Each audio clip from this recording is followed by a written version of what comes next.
That's a good point. One of the terms I introduced and discussed in this Being Different book is Purva-paksha, to study the other. Now, when you study the other, it is very empowering. It is very empowering because I know your culture and I have studied you and I can talk to you, I can argue with you. Now, we had this tradition of Purva-paksha, which I think was, its effect was creating self-confidence, because if you have done Purva-paksha of the other, you've done a comparative analysis of the other, you studied the other so well that you know him as well as he knows himself, and you can argue back. So once you've done the Purva-paksha, you can do the Uttar-paksha, which is response on your own terms. Then it also gives you a confidence. And we met a lot of people, like one guy came from Pune, and he read this Being Different. Now he's able to argue with his Christian friends, and he's no longer confused, and they are confused now, because he knows so much about himself, about them, and he's shifting the debate onto our terms, dharma terms, rather than Christian terms.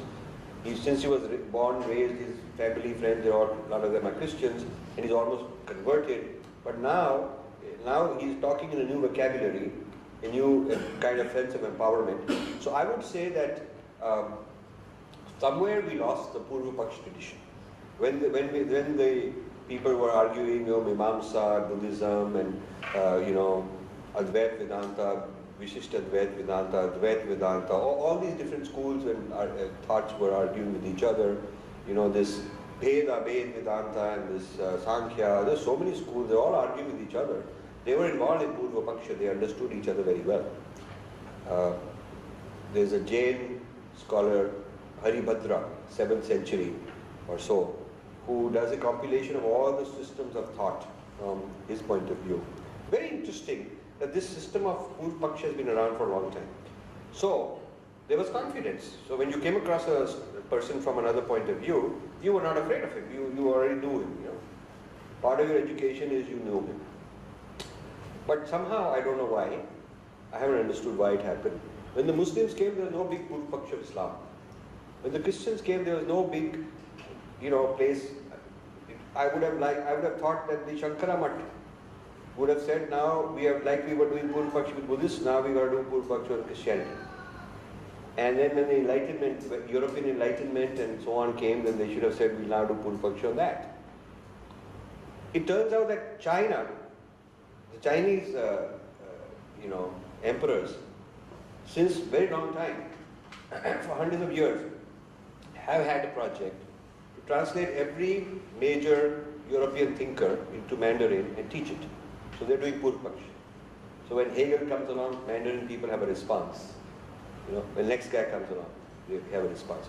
But somehow, when Indology started, as a Western European, as a European studying us, they started the Purva-paksha of us. And nobody here gave a response. Nobody here is bothered to say, okay, you are trying to comment this on us. They would get defensive, but there's nobody here saying, I'll give a comparison between Hegel and Friedrich Schlegel. Or I'll give I'll write a critique between Protestantism and Catholicism. Or I'll write a critique on Darwin. No Hindu, Buddhist response to Western thought. So if you are the target of me studying you all the time, and you're not studying me, then over a period of time, any time we have a debate or discussion and comparing things, it will have to be on my terms because I know me and you also. I have a framework that can show both of us. You have a framework that doesn't include me, you can't talk about it. So this means that the inter-civilizational discussion moved over to the Western frame of reference. Loss of language. Loss of language. As you explained in non-translatable. Yeah. So one of the chapters is called non-translatable, Sanskrit non-translatable. I have a whole chapter called that. That certain words in Sanskrit are not translatable. And I give like 20 examples, but there's lots of them. Yeah. And large part of our loss of power, loss of self-esteem is we allowed the West to translate these words, replace them with English substitutes, throw out our word and start using that as a substitute. Like I've criticized the use of soul instead of Atman, and I point out why they're different. What is the difference? Why we should use Atman? And I criticize, instead of saying dharma-sapekshita, we say secularism. Why secularism is not the same thing? How it is different. So our vocabulary has become less. Now, if you are fighting with somebody on his home turf, he'll always have an advantage. I mean, he can always tell you that you're wrong. Yeah? Now, a lot of Indians feel, no, that's not true. We beat them in cricket. We beat them in their own game. And then they point out that we have these Arundhati Roy and these kind of people who write English and get Pulitzer Prize and whatnot. But that is still superficial. It is still superficial. It's a popular culture. Whether it is cricket or whether it is, writing nice, fancy fictional works and those kind of things. When it comes to a deep civilizational trade-off and a deep issue of philosophy and a deep issue of, civilizational identity, when the stakes are that big, our people are not able to get in and get the better of them, because all these top post-colonial thinkers and so on, they have no knowledge of our own side. They have only got knowledge of what the West has taught them about West. So social sciences, I think, one of our biggest culprits is social sciences. Also what the West has taught about us, because Yeah. we read in English. We read in English. And like you explained in soul, if I approach Atman through soul, the definition of soul is already given. Yeah. And I misunderstand Atman. Yeah. So this. And then I misunderstand our culture. Yeah. So this is the problem of social sciences, where social sciences have brought only Western social science models.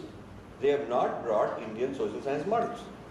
I mean, to them, Indian social science models have to be are abusive, and so there's all caste ridden and this ridden. So they make fun of it and discard it. Indian social models are a problem and a nuisance to be thrown out. Western social models are the solution to solve the problem.